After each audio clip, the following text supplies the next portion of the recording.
अस्सलाम वालेकुम व्यूअर्स, बिस्मिल्लाहिर्रहमानिर्रहीम। Welcome to my channel learn English with Nazish. I am tutor Nazish Ali. आज का हमारा टॉपिक है यूज़ ऑफ सिंबोलिज़म। कि सिंबोलिज़म का जो यूज़ किया गया है हार्ट ऑफ डार्कनेस में, जोसेफ कॉनरड ने इसको यूज़ किया है। कौन कौन से सिंबल उसने यूज़ किए हैं वो आज के इस क्वेश्चन में हम डिस्कस करेंगे। पहले हम बात कर लेते हैं कि सिंबोलिज़म होता क्या है। सिंबोलिज़म का मतलब होता है कि यानी कोई ऐसी चीज़ जो कि उसको देखने में हमें बिल्कुल सिंपल लग रही हो, वो किसी नावल में हो, किसी स्टोरी में हो, किसी ड्रामा में हो, लेकिन वो किसी और चीज़ को कोई और उसको राइटर का जो था ना उसको इस्तेमाल करने का मकसद कोई और हो, तो उसे सिंबोलिज़म कहते हैं। मतलब अगर किसी स्टोरी में या किसी पोएम में आपको रेड का वर्ड नज़र आता है तो वो हमें देखने में जो है वो क्या लगता है कि ये रेड का मतलब सुर्ख है, लेकिन सिंबॉलिकली रेड का जो कलर है वो ख़तरे को सिंबलाइज़ करता है, डेथ को सिंबलाइज़ करता है, ब्लड को सिंबलाइज़ करता है। स्टार्ट करते हैं अपना क्वेश्चन। अगर अभी तक आपने चैनल को सब्सक्राइब नहीं किया तो प्लीज़ सब्सक्राइब माई चैनल, और अगर वीडियो अच्छी लगे तो लाइक, कमेंट एंड शेयर ज़रूर करें। Heart of darkness is replete with symbols. कि हार्ट ऑफ डार्कनेस जो नावल है उसमें बहुत से सिम्बल्स हमें मिलते हैं। In heart of darkness every person and everything means more than what we are likely to find on superficial level. कि in heart of darkness novel में हर शख्स और हर चीज़ जो जैसी हमें दिखाई देती है वैसे नहीं है, बल्कि उसके जो हैं सुपरफिशियल लेवल पे कोई और ही मतलब है। The novel is based on both historical facts and the facts of Conrad's own experiences. अब नावल जो है ना ये हिस्टोरिकल फैक्ट्स पे भी, यानी इसमें तारीखी वाक़यात भी मिलते हैं, और इसके अलावा कॉनरड ने अपने जो पर्सनल एक्सपीरियंसेस से कॉन्गो रिवर के दरमियान उनको भी बताया है। But Conrad has try to convey the deeper truth underlying both facts. लेकिन कॉनरड ने क्या कहा है कि यानी इन दोनों फैक्ट्स के अलावा भी जो हैं कुछ हक़ाइक़ हैं जिनको वो उसको जो है पेश करना चाहता है, बताना चाहता है, रिवील करना चाहता है। Through the novel he certainly tries to reveal obscure truth which lies underneath. अब उसके नावल में जो है ना कुछ इस तरह की चीज़ें हैं जो कि हम इसको जब डीपली पढ़ते हैं, बहुत ज़्यादा जो है गहराई में जाके पढ़ते हैं, तो तब जाके हमें समझ में आती हैं। Almost all characters in heart of Darkness have some symbolic significance. अब तकरीबन हार्ट ऑफ डार्कनेस जो नावल है इसमें सारे ही करेक्टर जो हैं कोई ना कोई उनकी सिम्बॉलिक अहमियत है। The central figure in the novel, अब जो मेन करेक्टर है हमारे नावल का, मिस्टर कर्ट्स जिसका नाम है, इज़ हाईली सिम्बॉलिक। उसके क्या सिम्बॉलिक सिग्निफिकेंस है? First he symbolizes the grid and commercial mentality of the white people of the western countries. सबसे पहले वो किस चीज़ को सिम्बोलाइज कर रहा है कि वाइट पीपल का, गोरों की मेंटेलिटी को, उनकी जहानत को, उनकी सोच को, कि वो किस तरह से सोचते हैं, उनके क्या पॉइंट ऑफ व्यू हैं, और उनके लालच को जो है वो शो कर रहा है। Mr. Kurt's desire to collect maximum quantity of ivory shows exploitation of the backward people by the white colonizer। अब जो है इसके अलावा जो उसके अंदर मिस्टर कर्ट्स के अंदर जो ख्वाहिश होती है कि वो जितनी हो सके ना, उसकी ज़िंदगी का एक ही मकसद बन जाता है कि जितनी हो सके वो जो है ना आइवरी को कलेक्ट करे, आइवरी को इकट्ठा करे, हाथी दांत को इकट्ठा करे। बल्कि वो जिस मकसद के लिए वहाँ पे उस सरजमीन पे गया होता है वो उसको भी भूल जाता है और सिर्फ आइवरी को इकट्ठा करने में लगा रहता है। तो ये बताते इस चीज़ को सिंबलाइज कर रहा है कि बैकवर्ड पीपल जो हैं वो किस तरह से वाइट कॉलोनाइजर जो होते हैं ना उन पे किस तरह से, उन पे जो है ना वाइट जो गोरे हैं वो किस तरह से वाइट पीपल पे, बैकवर्ड पीपल पे कब्ज़ा कर लेते हैं, उनके रिसोर्सेज को जो है अपने कब्ज़े में लेना चाहते हैं। सेकेंड, ही symbolizes the white man's excessive love for power. और दूसरे लेवल पे देखा जाए तो ये जो है ना मिस्टर कर्ट्स के करैक्टर से हमें ये पता चलता है कि जो गोरे हैं ना उनके अंदर ताकत को हासिल करने की कितनी ज़्यादा जो है वो जुस्तजू है, कि वो ताकत के हसूल के लिए किसी भी हद तक जाने को तैयार हो जाते हैं, कोई भी लिमिट जो है वो क्रॉस कर जाते हैं, किसी के भी हकूक़ को जो है वो खा जाते हैं। Third, the change which comes in him during his stay among the savages symbolizes the influence of barbarism upon a civilised man. फिर क्या होता है कि वो जो है ना वहाँ पे जाता है उसमें ब्लैक कंट्री में, वहाँ पे वहाँ के लोगों को, वहाँ के अनपढ़ लोगों को, वहाँ के जाहिल लोगों को की सलाह के लिए, ताकि उनको जो है वो एक अच्छा इंसान बना सके। लेकिन वो क्या करता है कि वो ख़ुद भी जो है ना उनके माहौल में बिल्कुल एब्जॉर्ब हो जाता है, ख़ुद भी उनकी तरह का जाहिल बन जाता है, उनके अकायद को, उनके रस्म व रवाज को जो है अडॉप्ट कर लेता है और अपने कल्चर को बिल्कुल वो भूल जाता है। तो ये बताता है कि इसका मतलब ये है कि किस तरह से यानी जो बारबरिज़म होता है, जो जहालत होती है, उसके असरात किस तरह से एक सिविलाइज्ड मैन पे असरअंदाज होते हैं। Mister Kurtz becomes a savage because of the prolonged stay in the dog continent. अब मिस्टर कर्ट जो है ना वो बहुत काफ़ी अर्सा तक, काफ़ी लंबे अरसे तक जो है ना डार्क कॉन्टिनेंट में, उस सयाह बरसगीर में, काले इलाके में जो है वो रहता है। सिम्बोलाइज, वो किस चीज़ को सिम्बोलाइज कर रहा है? The irresistible influence of barbarism upon civilised man who is isolated from civilise society की। यानी असल में मिस्टर कर्ट्स का जो ताल्लुक था वो एक अच्छे ख़ानदान से था, एक अच्छे घराने से था, वो पढ़ा लिखा था, उसकी माँ भी पढ़ी लिखी थी, उसका बाप भी पढ़ा लिखा था। तो लेकिन वो था कि वो अपने मुआशरे से, अपनी सोसाइटी से तंग आ गया था और उसने कहा था कि मैं जो है दूसरे इलाके में जाके लोगों को कुछ सिखाऊंगा। लेकिन क्या था कि वो उसने उनको सिखाने के बजाय, बल्कि वो जो कि वहाँ से तो अलग थलग होके गया था, लेकिन वहाँ पे जाके भी जो था उसने उनको उनके जैसा बन गया, बजाय उनको कि अपने रंग में ढालने के उनके रंग में खुद ढल गया था। It shows that primitive evil instincts continue to exist every human being no matter how civilized he may become. तो वो इसका ये मतलब है कि यानी जो मुआशरे की जो बुराइयां होती हैं ना वो हर इंसान पे असरअंदाज होती हैं, चाहे वो जितना ही सिविलाइज क्यों ना हो, चाहे वो जितना ही समझदार क्यों ना हो, उस पर असरअंदाज हो जाती हैं। ये इंसान की अपनी विल पावर होती है कि वो उनसे दूर रहे। This primitive instinct lie dormant, dormant कहते हैं बेहिस्सो हरकत को, suspended within him, and they would rise in favorable environment and then would govern in the whole conduct। ये लाइन स्किप कर दें चाहिए, दो लाइन्स हमने नहीं करनी। इसके बाद नेक्स्ट देखिए, the role of Marlow is highly symbolic. अब रोल मार्लो का जो करेक्टर है वो किस चीज़ को सिम्बोलाइज कर रहा है? First he symbolise the spirit of adventure and a love for knowledge, कि उसको जो है ना सफ़र करने का बहुत शौक है और ज़्यादा से ज़्यादा वो नॉलेज गेन करना चाहता है। His boyhood dream of travelling to Congo and sailing upon the river Congo is translated into reality. अब उसका जो था ना अपनी जवानी का, बहुत कम उम्री का उसका एक ख्वाब था कि वो कॉन्गो रिवर का जो है सफ़र करे और वहाँ पे जो है ना उस दरिया पे जाए, जो कि हकीकत में तब्दील हो जाता है, वो पूरा हो जाता है only because of his in burn spirit of adventure, क्योंकि उसके अंदर एडवेंचर की, एक्सप्लोरेशन की बहुत ज़्यादा स्पिरिट होती है, ख्वाहिश होती है।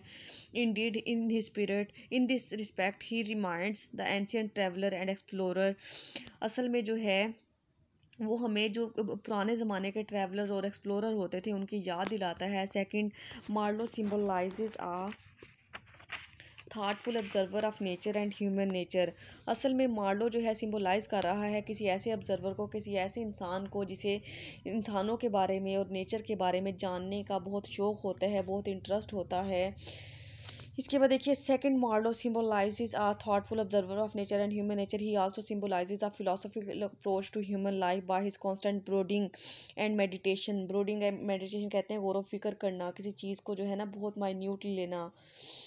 तो यानी इस व्हाट ही सीज कि यानी उसका जो करेक्टर है ये उसकी फ़िलासफ़िकल अप्रोच को, यानी वो बिल्कुल एक फ़िलासफ़र की तरह लगता है कि वो किस तरह इंसानी ज़िंदगी में इंटरेस्ट लेता है, गौर व फिक्र करता है और हर उस चीज़ को जो है अपने तजुर्बात को बहुत गहराई में जाके देखता है जो भी उसे नज़र आती हैं। And to some extent he also symbolises the primitivism upon a civilised man despite all his restraint. अब इसके अलावा जो है ना यानी ये मिस्टर कर्ट्स का उल्ट है कि अगर यानी देखा जाए तो यानी ये भी तो उसी सरजमीन पे गया था ना, तो लेकिन इसने जो था वो ये इसने अपने सिविलाइज्ड जो था ना उसको बिल्कुल नहीं था भूला, जैसा वो था वैसा ही रहा था, उसका अपने आप पे कंट्रोल था, अपने इमोशंस पे, अपने पेशेंस पे वो काबू रखता था। Similarly the characters too carry symbolic significance. अब इसके अलावा दूसरे जो करेक्टर हैं उनकी क्या सिम्बॉलिक सिग्निफिकेंस है? सबसे पहले बात कर लेते हैं द मैनेजर की। The manager of the central station symbolises fear because he spiritually barren, कि असल सॉरी स्पिरिचुअली एम्प्टीनेस, कि जो सेंट्रल स्टेशन का मैनेजर है ना उसके अंदर वो स्पिरिचुअली बिल्कुल खाली है, बिल्कुल खोखला है अंदर से, सिर्फ वो नाम का मैनेजर है। He is unable to inspire respect और लव और फियर। उसके अंदर तो कोई हमें एलिमेंट ऐसा नहीं मिलता, ना कोई इज्जत है, ना एहतराम है, ना खौफ है, because he is spiritually barren, क्योंकि वो अंदर से बिल्कुल वीरान है। Though he has no originality and no solid ideas in his head. अब असल में जो है ना उसके माइंड में, उसके दिमाग में कोई ठोस आइडियाज़, ठोस ख्यालात नहीं आते। Yet he can do his manager work like a machine. और वो उसकी जो जॉब है ना मैनेजर वाली, वो एक मशीन की तरह, एक रोबोट की तरह उसको परफॉर्म करता है। इसके बाद आ जाता है एक brick maker. Then there is a brick maker who acts as a manager spy and informer. अब ब्रिक मेकर का क्या काम है, नाम का ही ब्रिक मेकर है, वो कोई ईंटें नहीं बनाता बल्कि वो जो मैनेजर है ना उसको ख़बरें देता है, उसका जासूस है, उसको जो भी हैपनिंग्स होती हैं, जो भी इंसिडेंट्स होते हैं ना उनके बारे में आगाह करता है। Marlow calls him as a papier mache Mephistopheles. अब मार्लो जो है ना उसको एक टाइटल दे देता है पेपियर मैक मेफिस्टोफिलिस का। मेफिस्टोफिलिस एक शैतान का नाम है। इसका मतलब है मीन्स कनिंग एंड ट्रिकरी, यानी जो बहुत ज़्यादा होशियार होता है, चालाक होता है, साजिशी होता है। Then there are a number of white agents to keep loitering around the central station. अब इसके अलावा वहाँ पे काफ़ी ज़्यादा तादाद में वाइट एजेंट्स, गोरे एजेंट नज़र आते हैं जो कि सेंट्रल स्टेशन पे लूट मार का काम कर रहे होते हैं। Because they have nothing to do, क्योंकि उनके पास करने को कुछ नहीं है। Marlow calls them the faithless pilgrims. अब मार्लो उनको क्या कह के बुलाता है, उनको फेथलेस पिलग्रिम मतलब बेईमान, जो बेईमान लोग होते हैं ना वो उनका टाइटल दे देता है। In other words these man symbolises a complete absence of any faith और बिलीफ, यानी इन लोगों में जो है ना वो कहता है कोई अकीदा नहीं है, कोई ईमान नहीं है, इनका कोई दीन नहीं है, एंड अ पैरासिटिक एग्जिस्टेंस, और ये सिर्फ फजूल में जो है ना इस ज़मीन पे रह रही हैं। द कैनिबाल क्रियो, कैनिबाल कहते हैं आदमखोर इंसान को, और क्रियो जो है ना वो मलाह को कहा जाता है जो कश्ती चला रहा होता है। On Marlowe's steamer symbolise efficiency because they do not shake work. अब जो है ना वहाँ पे, अब उसके बाद अब उसके स्टीमर पे बात हो रही है, उसके स्टीमर पे जो है ना कश्ती चलाने वाले जो मलाह हैं वो उसको कहता है कि वो आदमखोर इंसान जैसे हैं, और उनको वो जो अपने काम से बिल्कुल भी जी नहीं चुराते, वो अपने काम के साथ बहुत सिंसियर हैं, वो बहुत एफिशिएंट हैं। They also symbolize self restraint because they do not try to satisfy their hunger by eating their flesh. अब वो कहता है कि ये लोग जो हैं इतने ज़्यादा भूखे हैं, लेकिन ये अपनी भूख, इनका अपने ऊपर कंट्रोल है, इन्होंने इतना कंट्रोल रखा हुआ है कि वो उनके पास जो है उसके आसपास खाने के इंसान भी मौजूद हैं, जानवर भी हैं, लेकिन वो अपने आप को कंट्रोल रखते हैं। The knitting women in the beginning of the in the beginning of the novel symbolize the fate. अब इसके अलावा निटिंग वुमेन की बात हो रही है कि उसकी मुलाकात जो निटिंग वुमेन से होती है जो कि जो है ना रेशम को, वूल को बुन रही होती हैं, तो वो जो है फेट को सिंबलाइज करती हैं। Who determine the future of every human being on earth as they seem to know all about everybody who visit the company's office. अब जो है वो जो वहाँ पे उस ऑफिस में जो विज़िट करने के लिए लोग आते हैं, कोई भी है, वो मर्द है या औरत है, उनके बारे में बात हो रही है कि वो हर इंसान के जो है ना फ्यूचर के बारे में जो है वो बातचीत करती हैं, उसको जो है उसके फेट को, उसके बारे में जो है ना डिस्कशन करती हैं। Marlow feels that they are knitting a shroud for our dead body. वो कहता है कि ऐसा लगता है कि ये जो कोई ना कोई कॉस्ट्यूम बना रही हैं किसी डेड बॉडी के लिए, जिसे कफन कह लेते हैं ना, वो बनाने में लगी हुई हैं। It symbolizes danger which lies in the store for Marlow. तो ये उन जो वुमेन हैं वो डेंजर को, ख़तरे को सिम्बलाइज कर रही हैं। द मेजेस्टिक, मेजेस्टिक कहते हैं शानदार। The Majestic looking native woman who appear on the river bank when Mr. Kurtz was being taken away। अब उसके बाद उनकी एक मुलाकात होती है, वहाँ की एक रहने वाली औरत है, वो बहुत शानदार है, और वो जो दरिया के किनारे पे उनको मिलती है जब मिस्टर कर्ट्स को जो है ना बाहर निकाला जा रहा होता है दरिया से। Symbolizes a woman strong devotion and loyalty to her lord. अब ये औरत है ना, ऐसी औरत को सिम्बलाइज कर रही है, ऐसी ख़वातीन को सिम्बलाइज कर रही है जो कि बहुत वफादार होती हैं, जिनके अंदर बहुत लगन होती है। मिस्टर कर्ट्स फ्योंसी, इसके बाद एक मिस्टर कर्ट्स की फ्योंसी आ जाती है, उसकी मंगेतर आ जाती है, इंटेंडेड जिसको कहा जाता है। आल्सो सिम्बोलाइजेज लॉयल्टी, वो भी जो है वफादारी को सिम्बोलाइज करती है। She symbolise the hold of an illusion upon a women's mind. वो इसके अलावा वो इसको भी सिम्बोलाइज करती है कि यानी कोई भी इंसान या कोई भी मर्द जो है ना किस तरह से औरत के दिमाग पे हावी हो जाता है, वो उसकी सोचों में, उसके उसके ख्यालों में, उसके इमेजिनेशन में किस तरह ज़िंदा रहता है। The Russian who resembles a harlequin, हार्लिकन कहते हैं फनी टाइप के करेक्टर। सिम्बोलाइजेज इंक्विजिटिवनेस, इंक्विजिटिवनेस कहते हैं दरियाफ्त करने की ख्वाहिश। लॉयल्टी एंड फिडिलिटी, अब जो वहाँ पे रशियन है वो सिम्बोलाइज कर रहे हैं कुछ फनी करेक्टर्स को, और सिम्बोलाइज कर रहे हैं वफादारी को, फिडिलिटी को, किसी ना किसी चीज़ को दरियाफ्त करने की या एक्सप्लोर करने की ख्वाहिश को। Besides characters there are also other symbolic elements in the novel. इसके अलावा कुछ एलिमेंट सिंबॉलिक हमें मिलते हैं। अभी तो हमने करेक्टर्स की बात की है ना। Ivory, ivory symbolize the white man's greed. Ivory जो है, हाथी दांत जो हैं वो गोरों के लालच को सिम्बोलाइज करते हैं। द फ्रेंच वारशिप फायरिंग, और इसके अलावा वहाँ पे जो है ना बहरी फ्रेंच वारशिप कहते हैं बहरी जहाज़ जो जंगी ज़रूरियात के लिए तैयार किया गया हो, तो उसकी जो फायरिंग होती है बगैर किसी मकसद के इनटू द फॉरेस्ट जंगल में, and the rock being blasted by with gun powder, और गन पाउडर के साथ जो है ना वहाँ पे ब्लास्ट किए जाते हैं, बम फाड़े जाते हैं विदाउट एनी पर्पस, बगैर किसी मकसद के।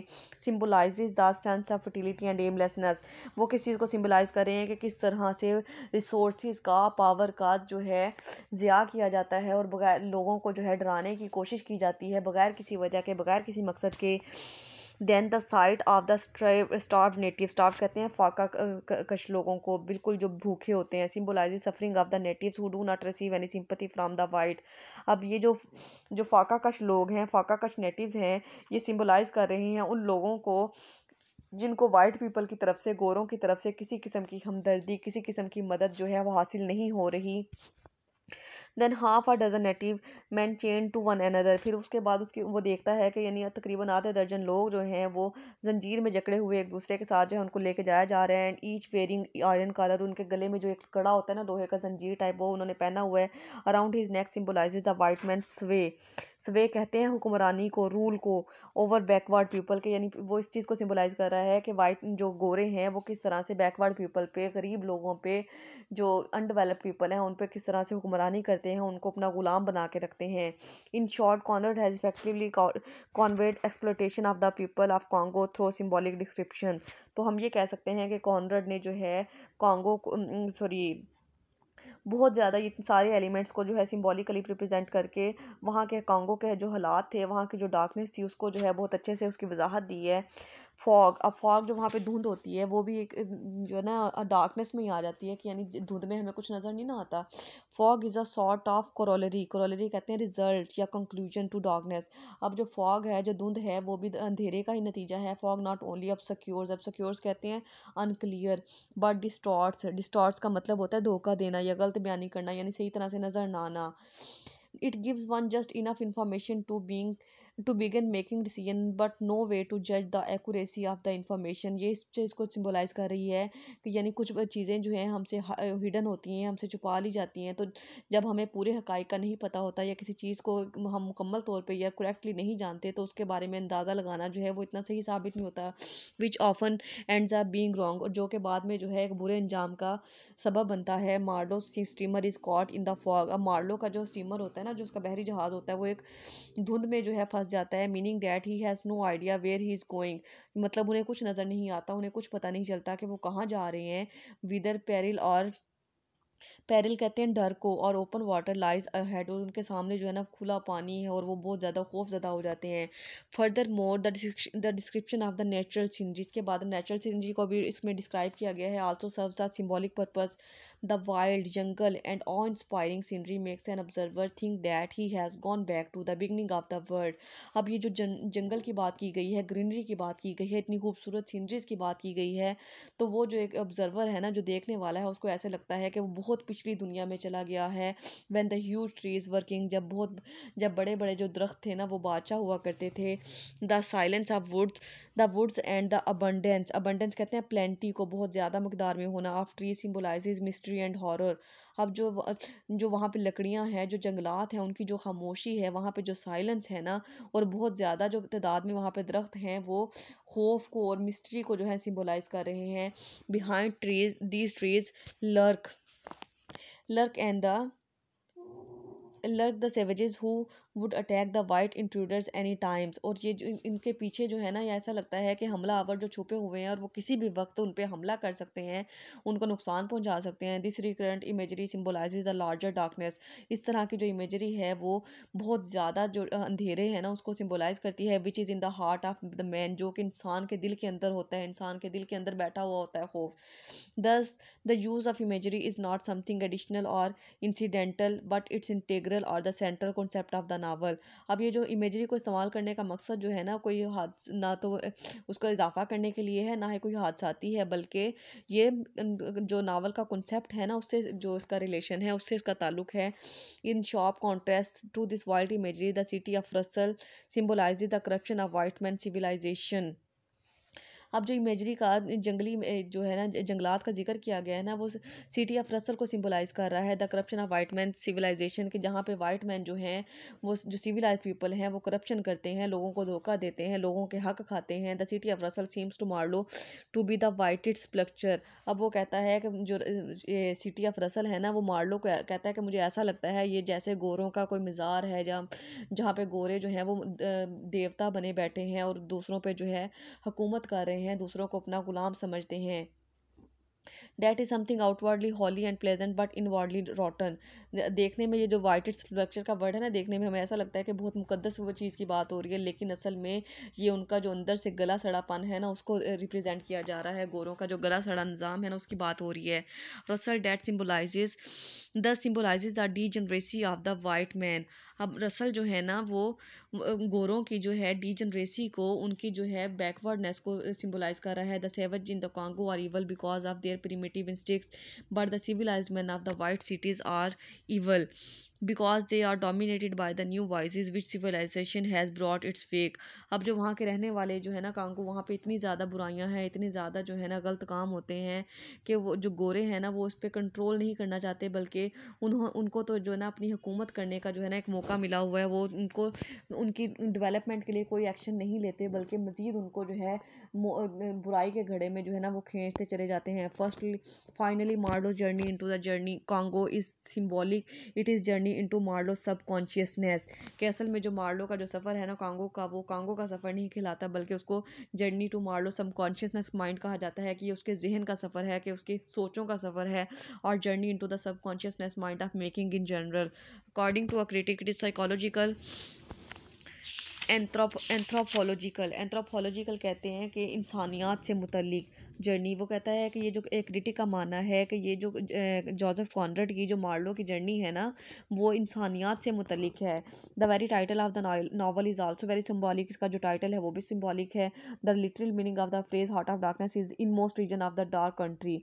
अगर वैसे लिटरली इसका मतलब देखा जाए तो इसका मतलब है किसी डार्क कंट्री का, किसी ब्लैक मुल्क का अंदर वाला हिस्सा, नॉन एज कांगो, जिसको कांगो के नाम से जाना जाता है। But symbolically it mean the innermost region of man's mind और सोल। लेकिन असल में सिम्बॉलिकली इसका मतलब ये है कि इंसान के दिमाग के अंदर, उसकी रूह के अंदर, उसके दिल के अंदर जो स्याही होती है, उसकी बात हो रही है। सो द इनकर्जन कहते हैं चढ़ाई को, into the heart of darkness also means a descend by Marlow into the depth of his own soul.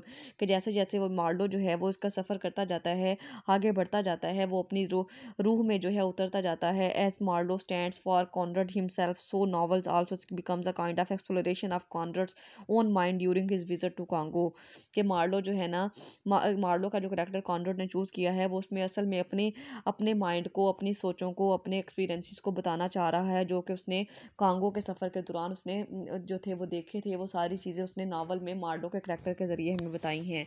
I hope so कि आपको लेक्चर की बहुत अच्छे से समझ आ गई होगी। इसके कंक्लूजन में भी कुछ लाइन्स हम ऐड कर सकते हैं। हम ये कह सकते हैं, to conclude we can say that Conrad's novel is full of symbols, there are many elements in the novel which shows the atrocities, horrors and emptiness of white people. अगर वीडियो अच्छी लगे तो लाइक, कमेंट एंड शेयर ज़रूर करें। अल्लाह हाफिज़।